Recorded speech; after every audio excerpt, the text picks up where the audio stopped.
Welcome दोस्तों।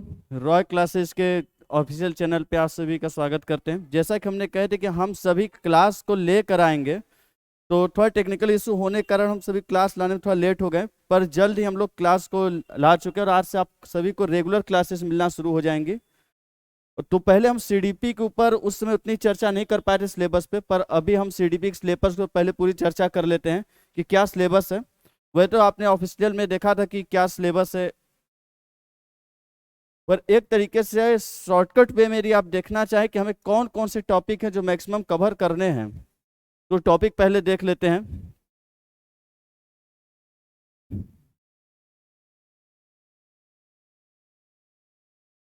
एक minute, देखिए, यूपी टेट के 2023 जो सिलेबस है, वैसे सिलेबस भी ऑफिशियली आने को है।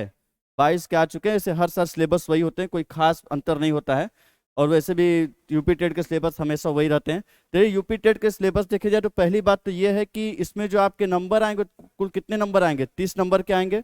और साथ में यदि बात किया जाए तो पहला आपका टॉपिक होता है बाल विकास।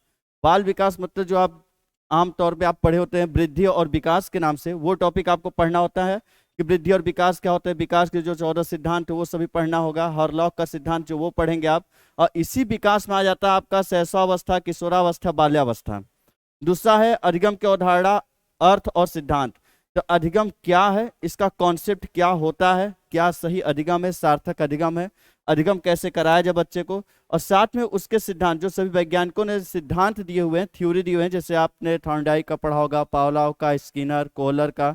वैसे हमें कई सिद्धांत आपको उसमें कवर करने होंगे, जैसे रॉबर्ट एम गैने आएंगे, अब्राहम मैस्लो आएंगे, तो कई सिद्धांत हम पढ़ेंगे। अगला है व्यक्तित्व भिन्नता। व्यक्तित्व भिन्नता भी एक टॉपिक है जिसमें हम पढ़ेंगे कि व्यक्ति भिन्नता में के अंदर की कि सभी व्यक्ति एक दूसरे से कैसे अलग होते हैं। व्यक्ति भिन्नता के भी सिद्धांत वो पढ़ेंगे। व्यक्ति भिन्नता क्या होती है, इसका यूज कैसे करते हैं क्लास के अंतर्गत, और इस टॉपिक का यूज आप क्लास में कैसे करेंगे, क्योंकि हर बच्चा एक दूसरे से अलग है। चाहे सोचने समझने की शक्ति हो, चाहे याद करने का रुचि हो, उस सभी तरीकों से अलग होता है। इसलिए हम किस टॉपिक को भी कवर करेंगे, व्यक्तित्व भिन्नता। यदि बात की जाए अगला टॉपिक है तो व्यक्तित्व है, पर्सनैलिटी। व्यक्तित्व में हम देखते हैं कि किसी व्यक्ति की कैसी पर्सनालिटी होती है, व्यक्तित्व क्या होता है, कितने प्रकार का होता है, व्यक्तित्व परीक्षण क्या होते हैं, व्यक्तित्व के जो सिद्धांत वो सारे पढ़ेंगे। अगला है बुद्धि, इंटेलिजेंस। इंटेलिजेंसी, ये बुद्धि में हम पढ़ते हैं कि बुद्धि क्या है, उसका कॉन्सेप्ट किसने दिया, बुद्धि के जो सारे सिद्धांत हैं 12 13 14 वो सिद्धांत पढ़ेंगे। बुद्धि परीक्षण पढ़ेंगे, बुद्धि लब्धि पढ़ेंगे। इसके बाद एक इसमें आ जाता है संवेगात्मक बुद्धि, जो कि बहुत जरूरी है, और संवेगात्मक बुद्धि को इसके अंदर कवर करेंगे। अगला अंडरस्टैंडिंग डाइवर्स लर्निंग, मतलब विविध अधिगमकर्ताओं के लिए की समझ। देखिए, अलग अलग विविध अधिगमकर्ता मतलब कि जो बच्चे हैं, अधिगमकर्ता मतलब जो आपके सामने पढ़ने वाले बच्चे हैं, उन बच्चों, जो अलग अलग बच्चे होते हैं, विविध होते हैं, अलग अलग प्रकार के, उनकी समझ कि कैसे हम समझेंगे कि कोई बच्चा समझने में तेज होता है, कोई सृजनशील होता है, कोई बच्चा संवेगात्मक रूप से कैसे कमजोर होता है, तो कैसे उसका हम संवेगात्मक विकास करेंगे। तो हर बच्चे की इसमें समझ पढ़ना होगा आपको। अगला आएगा लर्निंग डिफिकल्टी, मतलब कि अधिगम अक्षमता। अधिगम अक्षमता के अंतर्गत देखेंगे कि पढ़ाई लिखाई में ऐसे बच्चों के अंदर कौन से, जैसे कुछ बच्चे दिव्यांग होते हैं, कोई संवेगात्मक रूप से, समाजीकरण, मतलब किसी न किसी रूप से जब उनका विकास सही से नहीं हुआ रहता, या शारीरिक रूप से देखते हैं, जैसे आप दृष्टिबाधित देखते हैं, अल्प दृष्टिबाधित देखते हैं, तो किस वजह से वो अधिगम में रुकावट होता है, उनकी अक्षमताएं कौन कौन सी हैं, डिफिकल्टी, परेशानियां, जैसे किसी को डिसलेक्सिया होता है, डिस्ग्राफिया होता है, पढ़े होंगे बीमारी, तो उन बच्चों को कैसे आप हैंडल करेंगे, उन प्रॉब्लम्स को आप कैसे दूर करेंगे, ये सारी चीजें इसमें पढ़ते हैं। अगला एडजस्टमेंट, समायोजन। समायोजन के अंदर आप पढ़ेंगे कि जो सबसे महत्वपूर्ण टॉपिक एक ये भी है, समायोजन। और एक तरह से देखा जाए तो आप एज ए टीचर, एक टीचर के अंदर किन किन चीजों का नॉलेज होना चाहिए, उसी के हिसाब से टॉपिक बनाया जाता है। तो समायोजन का मतलब होता है कि एक ही कक्षा के अंदर बिना किसी भेदभाव के हर बच्चे को, चाहे विकलांग हो, चाहे लड़का हो, चाहे लड़की हो, चाहे किसी भी धर्म जाति का हो, बिना किसी भेदभाव को एक ही छत के नीचे पढ़ाना ही क्या कहलाता है, समायोजन। इसके बारे में कैसे पढ़ेंगे, कैसे इसकी शुरुआत हुआ, कौन कौन से एक्ट आए, कौन कौन सी धाराएं हैं, वो सारी चीजें इसमें आएंगी। शिक्षण अधिगम रणनीति और विधि, कि शिक्षण अधिगम पढ़ाने के लिए कौन कौन सी रणनीतियां होती है, जिसमें आप शिक्षण सूत्र कई पढ़े होंगे। विधियों में आप कई तरह की विधियां पढ़े होंगे, आगमन विधि, निगमन विधि, संश्लेषण विधि, विश्लेषण विधि, तो वो सारी विधियां इसके अंदर पढ़ेंगे। आकलन का अर्थ और उद्देश्य, आकलन, ऊपर तो बात है पढ़ाने की, कैसे पढ़ाया जाए, अगला टॉपिक है आकलन का अर्थ और उद्देश्य, मतलब आकलन कहते किसे हैं, और आकलन करना कैसे चाहिए उसका अर्थ समझेंगे। और उद्देश्य, यदि हम किसी बच्चे का आकलन कर रहे हैं तो किस माइंडसेट के साथ कर रहे हैं। उद्देश्य का मतलब होता है कि यदि आपको किसी बच्चे का आकलन करना है या मूल्यांकन करना है तो आपका माइंडसेट क्या होना चाहिए, आप क्या उद्देश्य लेके उसका मापन कर रहे हैं, तो वो इसमें हम पढ़ेंगे। मूल्यांकन और मापन ये बहुत ही जरूरी चीज है कि मापन किसे कहते हैं और मूल्यांकन किसे कहते हैं, और क्यों मूल्यांकन पे सबसे ज्यादा जोर दिया जाता है, इसके बारे में पढ़ेंगे। सतत एवं व्यापक मूल्यांकन, इसके बारे में पढ़ा जाएगा कि सतत और व्यापक मूल्यांकन क्यों होता है, क्यों एनसीएफ भी बोलता है सतत और व्यापक मूल्यांकन के लिए। एक्शन रिसर्च, क्रियात्मक अनुसंधान। उसके बाद एक आध टॉपिक और होंगे आपके। हाँ, शिक्षा का अधिकार अधिनियम 2009, इसके बारे में पढ़ेंगे कि बच्चों के लिए जो अधिकार अधिनियम आया था 2009 और शिक्षक के क्या कार्य हैं और उनकी जिम्मेदारियां क्या हैं। कि अधिनियम तो बना दिए गए हैं पर उसके साथ साथ में एक टीचर के क्या कार्य होते हैं और साथ में उसकी क्या जिम्मेदारियां होती हैं उसके बारे में इसमें कवर करेंगे। और इस तरीके से जो आपके टॉपिक हैं, लेकिन इसमें कुछ और भी टॉपिक हैं जो इसमें नहीं है। जैसे आपके हो गए, आपको रुचि के बारे में पढ़ना होगा, आदतें हो गई, तो टॉपिक है आदतें। एक जो इसमें सबसे महत्वपूर्ण बड़ा टॉपिक है आपको नहीं मिलेगा, और प्रेरणा हो गया। और अधिगम के अंतर्गत ही आपको पढ़ने को मिलेगा संवेग, सारे सिद्धांत पढ़ने को मिलेंगे। इस तरह कुछ और भी टॉपिक है जो आपको इसके अंदर देखने को मिलेगा। तो चलिए अभी शुरुआत करते हैं, क्योंकि वैसे भी कुछ टेक्निकल इशू के कारण लेट हो गए हैं, तो टॉपिक शुरू करें, टाइम भी कम है। कोई कह रहा अप्रैल में पेपर होगा, कोई मई में। तो ऐसा है कि जल्द से जल्द कंप्लीट करके रिवीजन ही कर दिया जाए तो ज़्यादा बेटर है, न कि ये देखने को कि कब पेपर है। तो शुरू करते हैं, जो अपना टॉपिक होगा प्रेरणा से।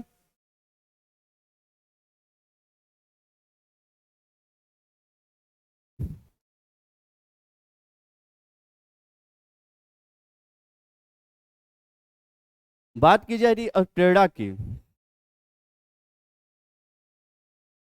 तो आज हम जो शुरू करेंगे टॉपिक है प्रेरणा।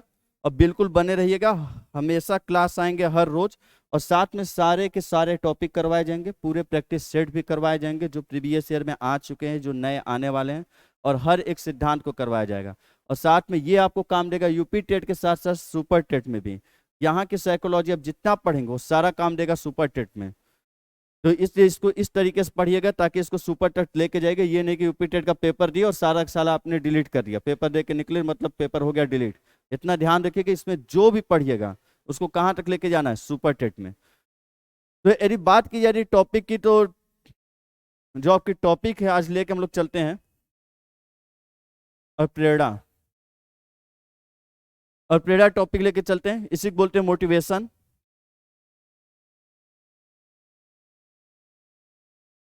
मोटिवेशन, अरे अब प्रेरणा की बात की जाए तो सबसे पहले बात यही आती है कि मोटिवेशन जो शब्द है, ये जो मोटिवेशन शब्द है ये अंग्रेजी भाषा का शब्द है, लेकिन ये बना किस शब्द से है। तो मोटिवेशन जो शब्द बना है बना है मोटम शब्द से, MOTUM। अब मोटम किस भाषा का शब्द है, लैटिन। देखिए, मोटिवेशन इंग्लिश भाषा का शब्द है, ये अंग्रेजी भाषा का शब्द है, लेकिन मोटिवेशन जिस शब्द से बना उससे बोलते हैं मोटम। अब मोटम किस भाषा का शब्द है, लैटिन भाषा का शब्द है, मोटम से मोटिवेशन बना। अब मोटम का मतलब होता है टू मूव, मतलब कि आगे की ओर बढ़ना, आगे की ओर बढ़ना। ये होता है कि मोटिवेशन शब्द का मतलब, जो आपसे पूछ भी देता है कभी कभी। तो देखिए, अब बात की जाए कि अब प्रेरणा कहते किसे हैं। ऐसे जानते सभी लोग हैं कि मोटिवेशन क्या होता है, मोटिवेट होना, एकदम जुनून भर जाना, एकदम कूद जाना, कि कोई मोटिवेट कर दिया तो नहीं, आँख का दरिया है तब भी कूद ही जाना है। तो यदि बात की जाए इसकी परिभाषा की, तो सीधी बात बोला जाए कि अब प्रेरणा एक तरह का बल या प्रेरणा है जो लक्ष्य की ओर निश्चित व्यवहार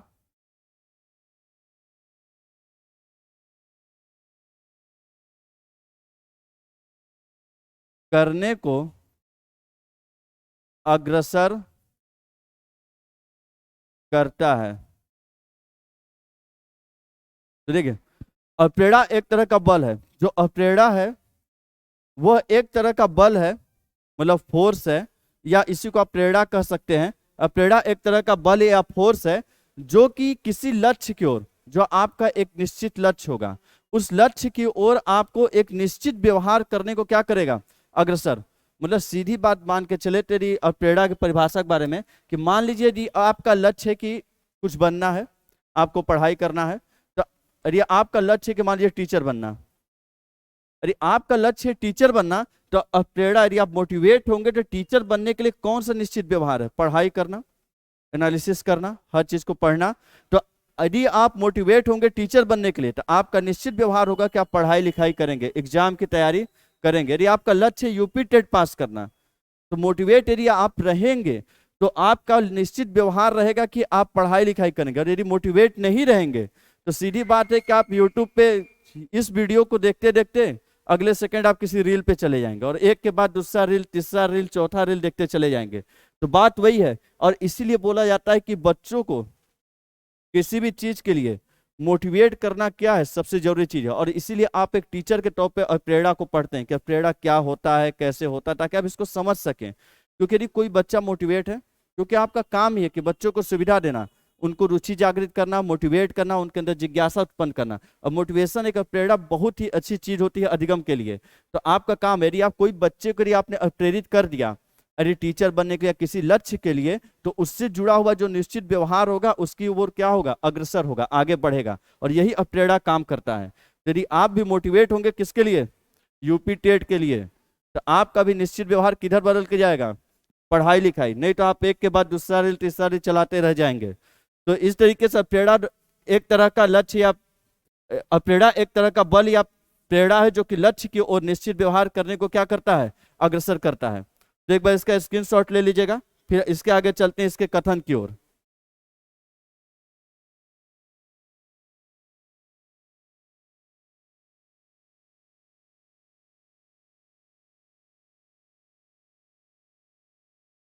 हो सकता है आप लोग स्क्रीनशॉट ले लिए होंगे। अरे बात की जाए इसके कथन की, कथन के ऊपर यदि आया जाए तो सीटेट में तो आपका कॉन्सेप्ट होना चाहिए, लेकिन यूपी टेट में क्या, कथन, आपके सिद्धांत किसने दिए, उसके जनक कौन है, उसके बारे में पूरा डिटेल, हर एक चीज आपको डीपली पूछता है। सीटेट में रहता है वो कॉन्सेप्ट वाली बातें पूछता है। तो कथन में पहला कथन लेते हैं थॉमसन का। थॉमसन का कहना था कि प्रेरणा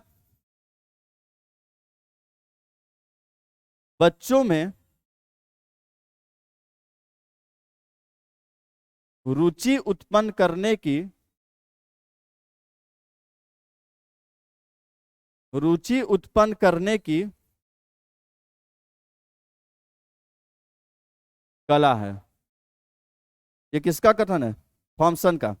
थॉमसन का कथन है कि प्रेरणा क्या है, बच्चों के अंदर रुचि उत्पन्न करने की कला है। दूसरा कथन लेते हैं स्किनर का। स्किनर महोदय, ये तो बहुत बार आने वाले हैं, आपसे नाम से एकदम परिचित हो जाइएगा।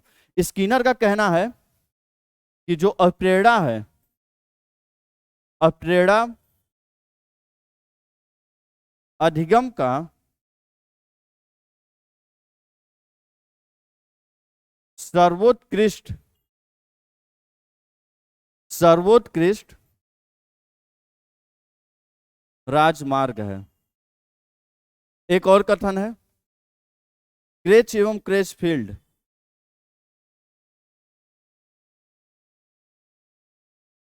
क्रेच एवं क्रेच फील्ड का, कि प्रेरणा हमारे क्यों का उत्तर देती है। प्रेरणा हमारे क्यों का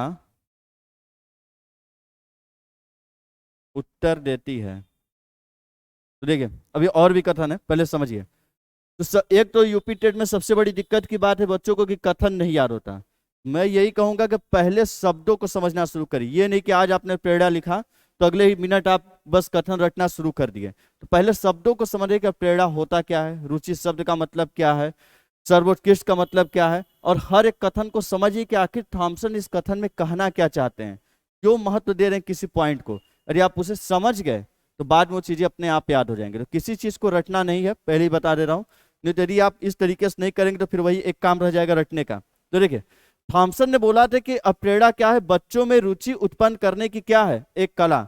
उनका कहना था कि जब कोई टीचर किसी बच्चे को मोटिवेट करता है, जैसे मान लीजिए बच्चों का मैथ में नहीं मन लगता, मैक्सिमम बच्चों का रहता है कि मैथ उनके लिए सदमे जैसा होता है कि उन्हें डर लगता है, तो मैथ में बच्चों का मन नहीं लगता है कि टीचर का काम है उसे मोटिवेट करें ताकि वो मैथ में क्या लेने लगे, रुचि, इंटरेस्ट।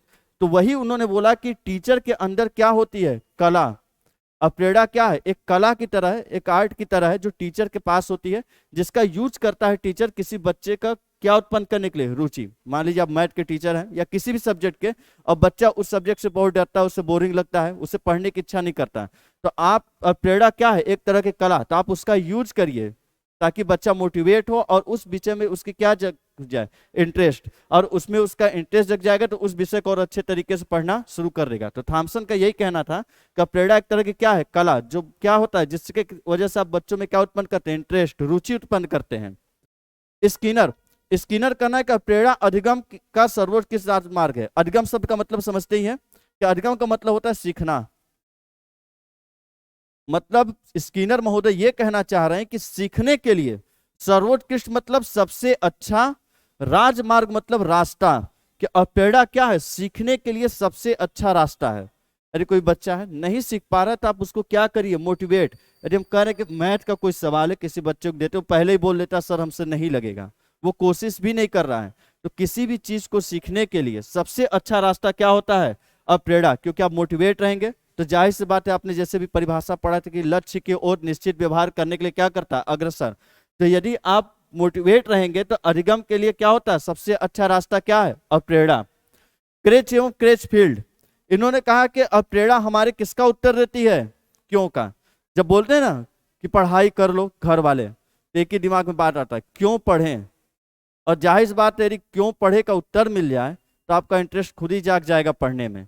तो वही है कि जब आपको किसी कार्य को करने या सीखने के लिए, जब होता है कि नहीं बहुत बोरिंग लग रहा है, क्यों सीखें क्यों पढ़ें। आपको टेक्नोमेट्री पढ़ाया गया, आपको मालूम नहीं कि टेक्नोमेट्री का यूज कहाँ है। गुरुत्वाकर्षण पढ़ाया जा रहा है, आपको पता ही नहीं कहाँ यूज है। बच्चों को वैद्युत बल हो गया, चुंबकीय बल हो गया, मैग्नेटिक फील्ड हो गया, सब पढ़ा देते हैं, लेकिन बच्चे को यही नहीं पता है कि आखिर इसको पढ़ रहे हैं तो क्यों पढ़ रहे हैं। यदि उसको वही चीज का उत्तर मिल जाए कि हम क्यों इस चीज को पढ़ रहे हैं, तो बच्चे का इंटरेस्ट जाग जाएगा और मोटिवेट हो जाएगा उस चीज को पढ़ने के लिए। इसीलिए क्रेच एवं क्रेच फील्ड ने कहा कि अप्रेरणा हमारे किसका उत्तर देती है, क्यों का, कि आखिर हम इस चीज को सीखे तो क्यों सीखे, और उसका जवाब मिलते हैं आप पूरी तरह क्या हो जाते हैं, मोटिवेट हो जाते हैं। तो अप्रेरणा किसका उत्तर देती है, क्यों का। वैसे भी याद कर सकते हैं, देखिए सन का मतलब क्या होता है, बेटा। अब बेटे की रुचि किसमें, कला बनाने में। और सब बच्चों की रुचि किसमें है, कला बनाने में। स्किनर में क्या है, नर। नर मतलब क्या, मानव। अब मानव यदि चलना चाहेगा तो उसे कैसा रास्ता चाहिए, मानव को जब भी चलने की जरूरत होगी तो मानव हमेशा चलेगा सबसे अच्छे रास्ते पे। आप भी कभी उबड़ खाबड़ पे चलना नहीं पसंद करेंगे, आपको भी कौन सा रास्ता हमेशा पसंद आएगा, सर्वोत्कृष्ट राजमार्ग। राजमार्ग में चलने को कह दिया जाए तो उससे अच्छा और कुछ हो ही नहीं सकता। तो मानव को क्या चलना पसंद होगा, सर्वोत्कृष्ट राजमार्ग में। अच्छा, कितने लोग के दिमाग में आया कि क्रेच एवं क्रेच फील्ड को दो बार एवं करके क्यों लिखा गया, सीधे क्रेच फील्ड क्यों नहीं लिखा गया। तो बात वही है कि क्रेच एवं क्रेच फील्ड ने जब ये कथन दिया तो पहली बात यही आई कि इन दोनों का नाम को क्रेच एवं क्रेच फील्ड क्यों लगा है। तो क्या क्यों लगा है, क्रेच एवं क्रेच फील्ड क्यों है, एक क्रेच को दो बार क्यों लिखा गया है, इसलिए क्या हो गया, क्रेच एवं क्रेच फील्ड। एक बार स्क्रीन शॉट ले लीजिएगा, अभी और कथन है, कथन से डरना नहीं है, यदि समझ रहे हैं तब सही है।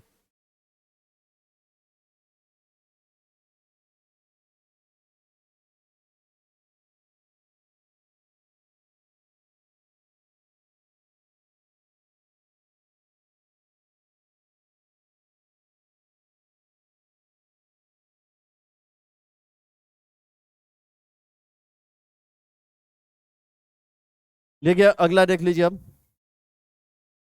एक दो कथन और है। एक कथन है आपका,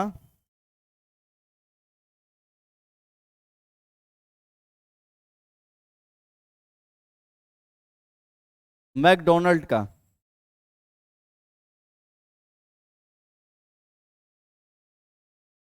मैकडोनल्ड का कथन है, इन्होंने कहा कि अप्रेरणा हमारे अंदर ऊर्जा का परिवर्तन है। अप्रेरणा हमारे अंदर ऊर्जा का परिवर्तन है। और एक कथन और है गुड का। क्या नाम है? गुड। कि अप्रेरणा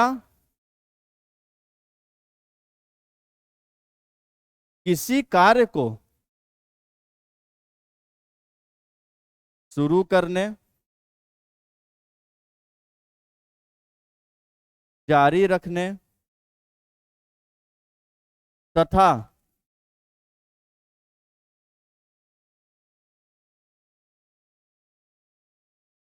नियंत्रित करने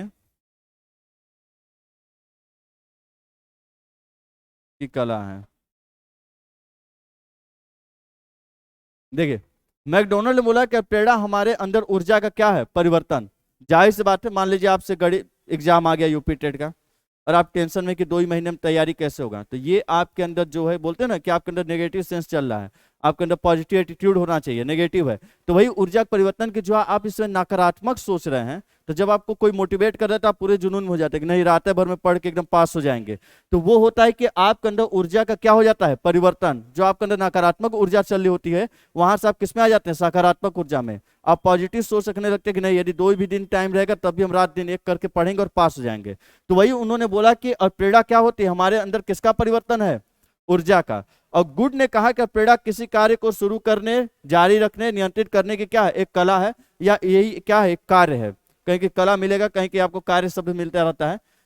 देखिए, प्रेरणा किसी कार्य को शुरू करने, जारी रखने एवं नियंत्रित करने की क्या है? कला है।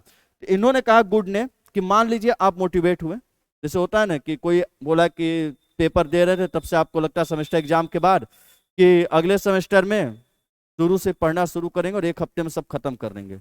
सोच तो लिए आप, और हो सकता है, चलिए सोचते सेमेस्टर एग्जाम खत्म हुआ, आपने पढ़ना भी शुरू किया। जब पढ़ना शुरू किए तो शुरू तो आपने कर दिया, कुछ दिनों के लिए मान लिया कि आपने शुरू भी कर दिया। बड़ा सेंसिटिव है।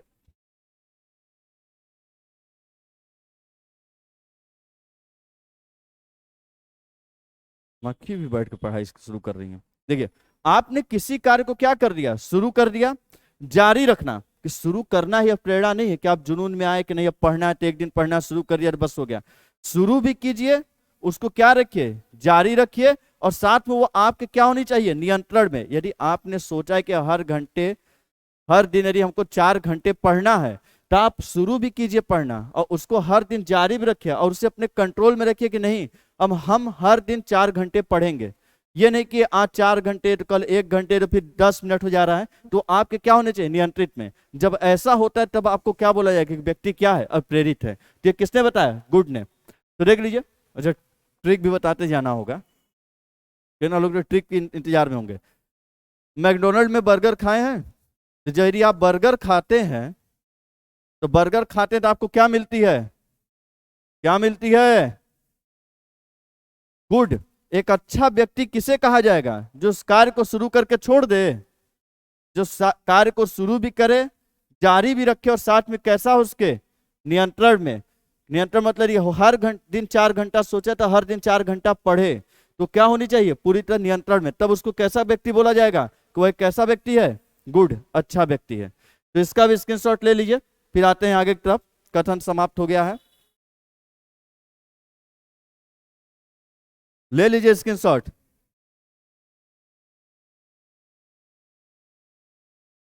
आवाज आ रही है कि नहीं? आ रही है।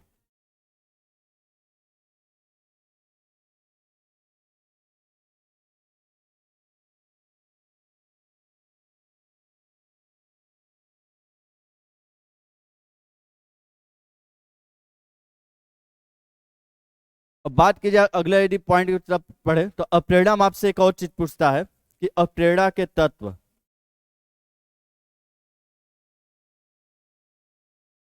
तत्व। और अप्रेरणा के तत्व जो दिए थे, उस वैज्ञानिक का नाम है हल।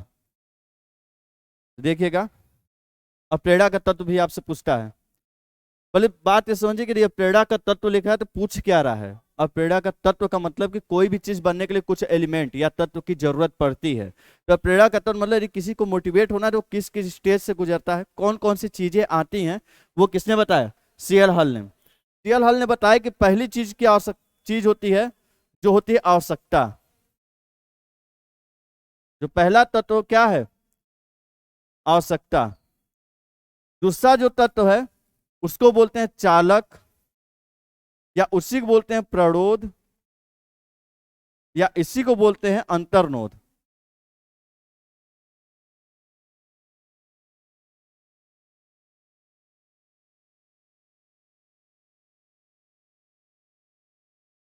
अंतर्नोद। एक अगला तत्व होता है जो होता है प्रोत्साहन, और अगला होता है सबलीकरण। कितने तत्व बताएं? 4। और यहीं से आप एक थ्योरी पढ़ते हैं, अधिगम में पढ़ेंगे कि हल का, सबलीकरण का, पुनर्बलन का, सबलन का नियम, वो यहीं से आता है। उसी के ऊपर उन्होंने मोटिवेशन को भी बनाया। तो देखिएगा, उन्होंने जो बताया उसमें उन्होंने कहा कि ये पहली चीज, यदि आपको मोटिवेशन का जो कागार होता है तो उसमें पहली चीज जो जरूरत है आवश्यकता।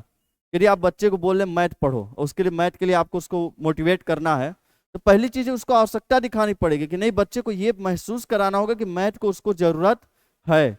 तो क्या होता है पहला स्टेज? आवश्यकता। यदि आप सिंपल भाषा में लेके चलिए तो जैसे आपको आवश्यकता हुई किसकी? पानी की। आपको मान लीजिए आवश्यकता हुई आपके शरीर को किसकी? पानी की। जब पानी की आवश्यकता होगी तो आपको क्या लगेगा? क्या लगेगा? प्यास। तो जब यदि आपको प्यास लगेगा तो आप पानी ढूंढना शुरू करेंगे। तो प्रोत्साहन कब मिलेगा? जब आपको क्या होगी? पानी की प्राप्ति। और सबलीकरण किसे कहते हैं? सबलीकरण कहते हैं जब पानी की प्राप्ति के बाद आपका क्या हो जाए व्यवहार में? परिमार्जन। देखिएगा, सीएल हल ने कहा कि जैसे मान लीजिए आपके शरीर को पानी की आवश्यकता हुई, तो पहला चीज क्या होता है? आवश्यकता। कि आपको उस चीज की कमी महसूस होनी चाहिए। यदि बच्चे को गणित के लिए, अंग्रेजी के लिए, या जीके जीएस किसी भी चीज के लिए आपको मोटिवेट करना है, तो पहले ये चीज उसको महसूस कराना होगा कि नहीं, कि इस विषय को उसको जरूरत है। तो उसको उसकी क्या जरूरत होगी? आवश्यकता। जैसे ही पानी की आवश्यकता होती है आपको क्या लगता है? प्यास। तो प्यास को क्या बोलते हैं? चालक, प्रणोद या अंतर्नोद। चालक मतलब क्या? आपको पानी की जरूरत ऐसे नहीं रहेगी। आपको यदि प्यास लग जाएगी या भूख लग जाएगी तो आप खुद चलने पे क्या हो जाते हैं? मजबूर हो जाते हैं। वो आपको प्रणोद, प्रेरणा देता है। अंतर्नोद वो अंदर की भाव होती है जो आपको क्या होती है? चलने पे क्या कर देती है? मजबूर कर देती है। तो जैसे ही आपको प्यास लगता है तो आप चलने पे क्या हो जाते हैं? मजबूर। इस प्यास को क्या बोलते हैं? चालक, प्रणोद या अंतर्नोद। और पानी आपकी क्या है? आवश्यकता। अगला स्टेज क्या होगा? जब आपको प्यास लगेगा तो प्यास लगेगा तो पानी की खोज शुरू करेंगे, चाहे कहीं भी रहे और चाहे जैसे। तो जब पानी की खोज शुरू करेंगे और जैसे ही आपको क्या हो जाएगी? पानी की प्राप्ति, वैसे ही वो आपके लिए किसका स्टेज काम का हो जाएगा? प्रोत्साहन का। जैसे आपको पानी की प्राप्ति होंगी, आप प्रोत्साहित होंगे कि नहीं, इस चीज की हमको प्राप्ति होगी, चाहे थोड़ा चाहे ज्यादा, चाहे जितना भी मिले। लेकिन आपको जैसे ही उसकी प्राप्ति होती है आपको अंदर क्या आता है? प्रोत्साहन। और जैसे ही प्रोत्साहन आएगा, अगले ही चरण में उन्होंने बताया कि आपका क्या होता है? सबलीकरण। मतलब व्यवहार में क्या देखने को मिलेगा? परिमार्जन। कि जो इसके पहले जो व्यक्ति का व्यवहार था और इस पानी के मिलने के बाद व्यक्ति के व्यवहार में क्या आ जाता है? बदलाव आ जाता है। वो मोटिवेट हो जाता है, एक चीज सीख जाता है कि उसे पानी की आवश्यकता है तो प्यास लगेगी, तो प्यास लगेगी तो उसको कहाँ ढूंढना है, कैसे ढूंढना है, कैसे प्राप्ति करना है। तो इसके बारे में जब वो सीख जाता है तो क्या हो जाता है? व्यवहार में क्या कर लेता है? परिमार्जन। उसके बदलाव आ जाता है। तो मान लीजिए यदि आपको बच्चे को गणित पढ़ाना है तो सबसे पहली चीज उसको गणित की आवश्यकता तो समझ में आनी चाहिए। मान लीजिए आपको बच्चे को गणित पढ़ाना है तो सबसे पहली चीज गणित की आवश्यकता क्यों है? पहले बच्चे को यह महसूस होना चाहिए कि बच्चे को किसकी आवश्यकता है? गणित की। उसकी जिंदगी में गणित की क्या है? आवश्यकता। जब गणित की आवश्यकता होगी तो गणित के लिए उसको भूख लगेगी। गणित के लिए क्या लगेगी? जैसे पानी के लिए प्यास लगती है ना, तो गणित की वो क्या करेगी? उसको भूख लगेगी कि नहीं, अब गणित हमको सीखना है, चाहे जैसे सीखना है, कहीं से भी सीखना है। जब वो गणित के बारे में उसको भूख लगेगा, उसकी इंटरेस्ट जागेगी। उसी को बोलते हैं कि गणित के प्रति क्या जाग जाती है? रुचि, इंटरेस्ट। कि अब हम चाहे जहां से पढ़ेंगे, चाहे जैसे पढ़ेंगे, ढूंढ के पढ़ेंगे। और जैसे गणित के प्रति रुचि जागेगी तो गणित के बारे में पढ़ना लिखना क्या करेगा, शुरू। और जैसे उसको गणित में कोई टॉपिक या कोई भी चीज सीखता जाएगा एक के बाद एक, जब गणित को क्या करता जाएगा, सीखता जाएगा, तो उसके अंदर क्या होगा, प्रोत्साहन। तो वो और ज्यादा प्रोत्साहित होगा कि नहीं हम गणित सीखते जा रहे हैं एक के बाद दूसरा टॉपिक। और जैसे प्रोत्साहित होगा तो उसका क्या होगा, सबलीकरण, कि इस चीज को और ज्यादा करेगा। उसको बल प्रदान होगा कि नहीं, एक सकारात्मक बल प्रदान होता है कि नहीं इस चीज को और आगे करना है, और ज्यादा उसका इंटरेस्ट आएगा, तो उसको बोलते हैं सबलीकरण होना, कि उस चीज को और करने में अच्छा लगता है। तो इसका भी स्क्रीनशॉट ले लीजिएगा। और प्रेरणा के तत्व के बारे में इसको हल महोदय ने दिया था।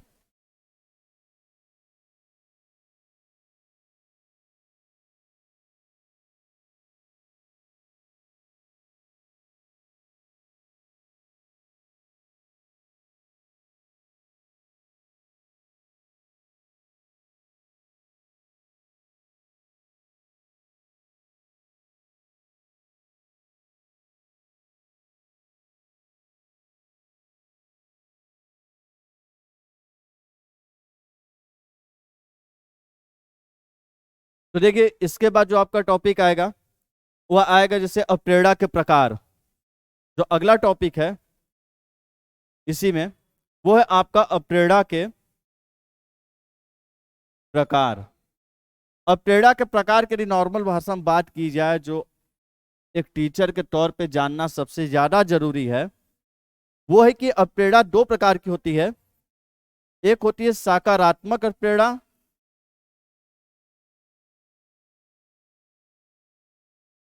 और दूसरा होता है नकारात्मक अप्रेरणा। सकारात्मक अप्रेरणा को ही बोलते हैं आंतरिक अभिप्रेरणा, और नकारात्मक अप्रेरणा को बोलते हैं बाह्य अप्रेरणा। कौन सी, बाह्य प्रेरणा। तो देखिएगा,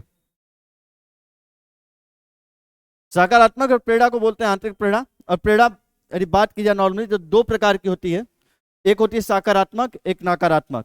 सकारात्मक प्रेरणा वो होती है जो आंतरिक प्रेरणा, वह अप्रेरणा या वह मोटिवेशन जो खुद से बच्चे के अंदर से उत्पन्न होती है। जब बच्चे की किसी विषय में क्या होती है, जिज्ञासा, वो खुद से मोटिवेट होता है उस चीज को करने के लिए। जब बच्चे की किसी विषय में क्या हो, रुचि, तो वो खुद उस विषय को पढ़ने के लिए क्या लेता है, इंटरेस्ट लेता है। तो वह सारी चीजें जिसके वजह से बच्चा खुद मोटिवेट हो, तो वो कौन सी प्रेरणा होती है, आंतरिक प्रेरणा। आंतरिक प्रेरणा कैसे लाते हैं, जैसे आपने किसी गोष्ठी का आयोजन किया, आपने चर्चा परिचर्चा रखा,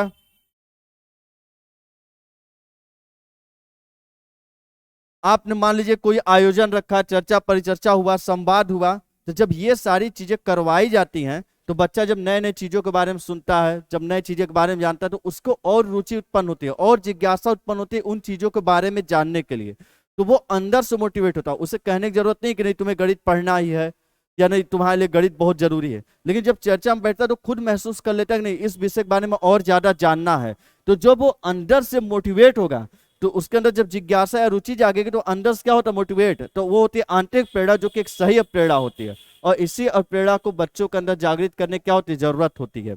दूसरा होता है नकारात्मक प्रेरणा, जिसको बोलते हैं बाह्य प्रेरणा। एक ऐसा मोटिवेशन एक ऐसा मोटिवेशन जो बच्चों के अंदर से ना आके कहां से आती है, बाह्य मतलब बाहर से। जैसे एक टीचर बच्चे को डरा रहा है कि पढ़ के आओ नहीं तो पीटेंगे, भय हुआ, दंड हुआ, या आप बच्चे को शर्मिंदा फील करवा देते हैं, शर्मिंदगी की बात हुई, यदि आप बच्चे को फील करा देते हैं, शर्मिंदगी फील करवा देते कि नहीं कि तुम्हें पढ़ना है, नहीं पढ़ोगे तो ये गधा है, ऐसा वैसा कि नहीं, तो वो सारी चीजें कैसे प्रेरणा होती है, बाह्य प्रेरणा होती है। या जब बच्चे को पढ़ते हैं किस चीज के लिए, अंकों के लिए,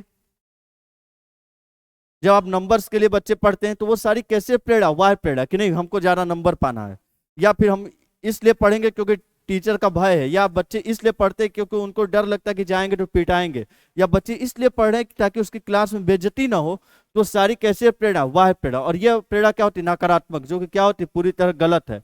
तो सही प्रेरणा कौन सी होती है, जब बच्चे के अंदर जिज्ञासा उत्पन्न हो, रुचि, जिसमें आप गोष्ठी का प्रयोग कर सकते हैं, चर्चा परिचर्चा करवा सकते हैं, संवाद विधि का प्रयोग कर सकते हैं, अन्वेषण हो गया, इन सारी विधियों का प्रयोग करते हैं, तो आपको कौन सी प्रेरणा मिलती है, सकारात्मक प्रेरणा। तो इसका स्क्रीनशॉट ले लीजिए। तो फिर अगले आगे के प्रकार पे चलते हैं।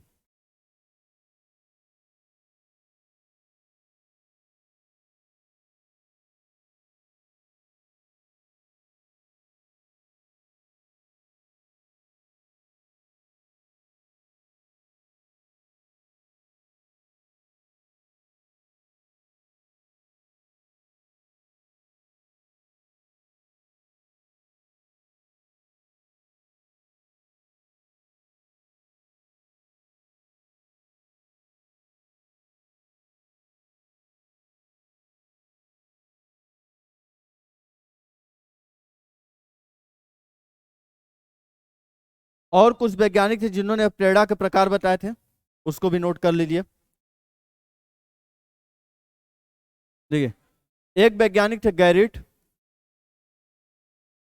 एक वैज्ञानिक थे थॉमसन, जिनका आपने पढ़ा था, सन मतलब बेटा, जिसको रुचि होगी कले में, और एक वैज्ञानिक थे अब्राहम मैस्लो, अब्राहम मैस्लो।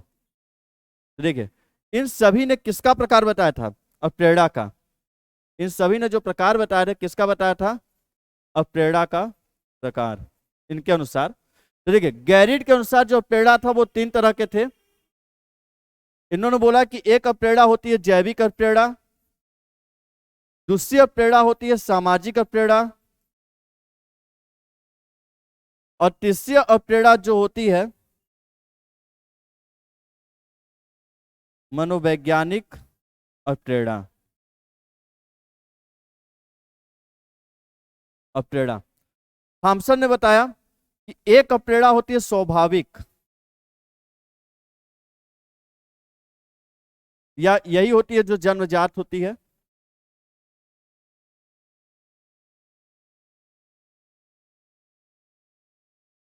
एक होती है स्वाभाविक, या इसी को उन्होंने नाम दिया कौन सी, प्राकृतिक।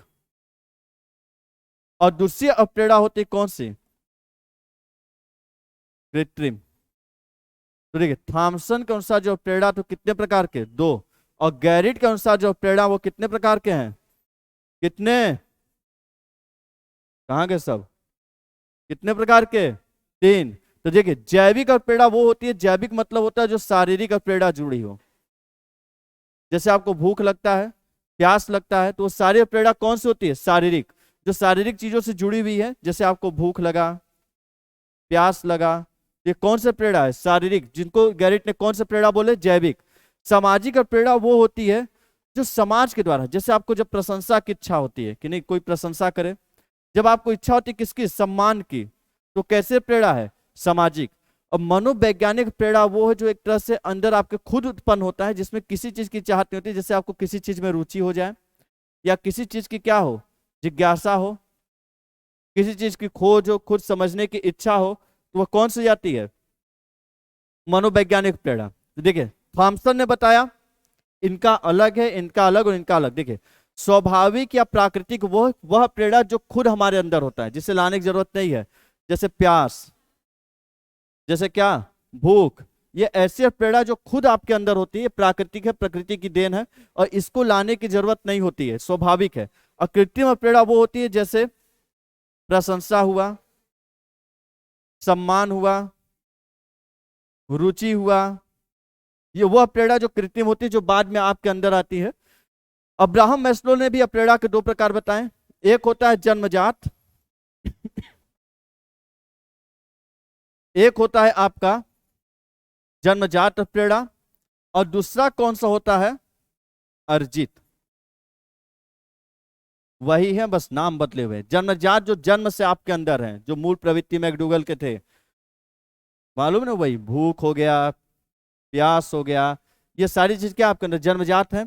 और अर्जित में वो जो आप सीखते हैं, अर्जित करते हो, वो गुण, जैसे रुचि हुई, रुचि भी परिवर्तित होती रहती है, सम्मान आप पाना चाहते हैं, जिस समाज में रहते हैं वहां सम्मान की ज्यादा बात चलती थी, आप भी सोचते हैं लोग हमारा भी सम्मान करें, तो सब क्या है, अर्जित की हुई चीजें हैं।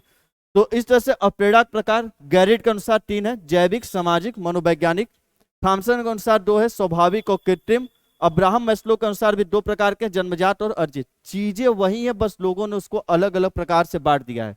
जैविक की स्वाभाविक है, जो शारीरिक होता है, वही प्राकृतिक स्वाभाविक है, उसी को क्या बोल दिया गया है, जन्मजात, जो जन्म से आपके अंदर है। जो चीजें अर्जित की जाती है वही क्या होती है, कृत्रिम है, आर्टिफिशियल। और उसी को इन्होंने 2 प्रकार में बांट दिया कि कृत्रिम में एक होता है जो क्या मनोवैज्ञानिक, जो खुद आपके अंदर से अर्जित होता है, एक होता है सामाजिक, जो समाज के द्वारा आपके ऊपर जो प्रभाव पड़ता है तो आप उस चीज के लिए प्रेरित होते हैं। तो इस प्रकार से प्रेरणा के 3 वैज्ञानिकों के अनुसार 3 प्रकार हैं। इसको भी नोट डाउन कर लीजिए या फिर स्क्रीनशॉट ही ले लीजिए।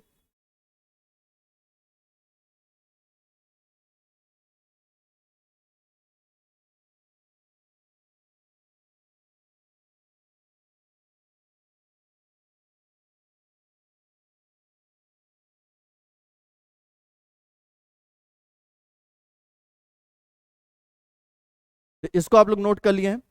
अब अगले दिन से हम पढ़ेंगे और प्रेरणा के सिद्धांत, और प्रेरणा के सिद्धांत नोट डाउन कर लीजिएगा हेडिंग, और प्रेरणा के सिद्धांत।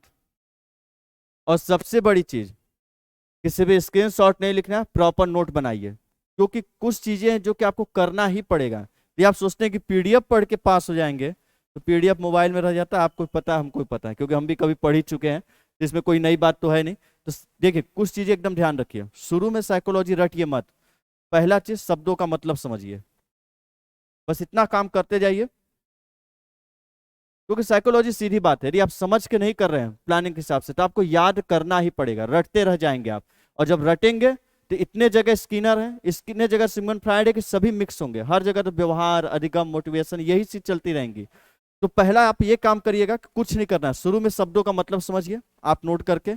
दूसरा पॉइंट हुआ कि आप जो भी कथन या परिभाषा है उसको याद बिल्कुल नहीं करना है, आप उसे पढ़िए और ये देखिए कि आप उसका मतलब समझ रहे हैं कि नहीं। जैसे जितने भी आपको लिखवाया गया थॉमसन का, क्या प्रेरणा बच्चों के अंदर रुचि उत्पन्न करने की कला है, तो इस लाइन को पढ़ने के बाद आपको समझ में आ रहा है कि नहीं आ रहा है कि नहीं, और प्रेरणा का ये कथन दिया क्यों गया है, इसका मतलब क्या है, या प्रेरणा से इसका कनेक्शन क्या है। तो आपको सिर्फ क्या उसका मतलब समझिए, शब्दों का मतलब समझिए, जो कथन परिभाषा उसका मतलब समझिए, प्रकार, जो आप प्रकार पढ़ रहे हैं प्रकार का समझिए, मतलब कि आखिर जो बांटा गया वो कैसे बांटा है, क्या सोच के उस व्यक्ति ने बांटा है। और सबसे जरूरी चीज, याद नहीं करना है, याद किए तो फिर मिक्स होता रहेगा, फिर मुझसे मत कहिएगा। पहला अभी तक यही काम करना है।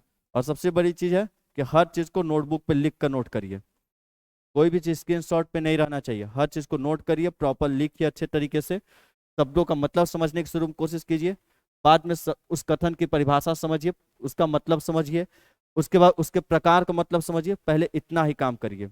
उसके जब आप शब्दों से समझ जाएंगे ना, कि जैसे कोई आपके सामने नाम लेता है परिमार्जन, तो भी आप सोचते हैं परिमार्जन का मतलब क्या है, जैसे बोला जाए हाथी, तो हाथी का चित्र दिमाग में आ जाता है। पर यदि आपसे जब शब्द बोला जाता है कि व्यवहार में स्थायी परिवर्तन, या फिर आपसे बोल दिया जाता है अधिगम, तो ये शब्द आपके दिमाग में वो चित्र, वो इमेज नहीं ला पाते हैं, इसीलिए आपको याद करने में दिक्कत होती है। यदि आपसे बोले सीखना, तो ये चीजें आपको एहसास हो जाता है कि नहीं ये तो हमको पता है, लेकिन जब बोला जाता है अधिगम तो आपको लगता है कोई नई चीज है। तो इसलिए पहले शब्दों के मतलब को समझने की कोशिश कीजिए, और उसके जो कथन परिभाषा लिखा है उसका मतलब समझिए, पहले इतना काम करिए, और सबसे बड़ी चीज नोट करिएगा। तो फिर कल मिलते हैं, आपको फिर से प्रेरणा के सिद्धांत आगे से अगले क्लास मिलेंगे, और क्लास बराबर लगेगी, चिंता मत करिएगा। तो फिर कल मिलते हैं, गुड लक, और जो काम कहा गया वो बिल्कुल करिएगा, और चैनल को सब्सक्राइब कर लीजिएगा ताकि आपके पास नोटिफिकेशन सबसे पहले पहुंच सके। धन्यवाद।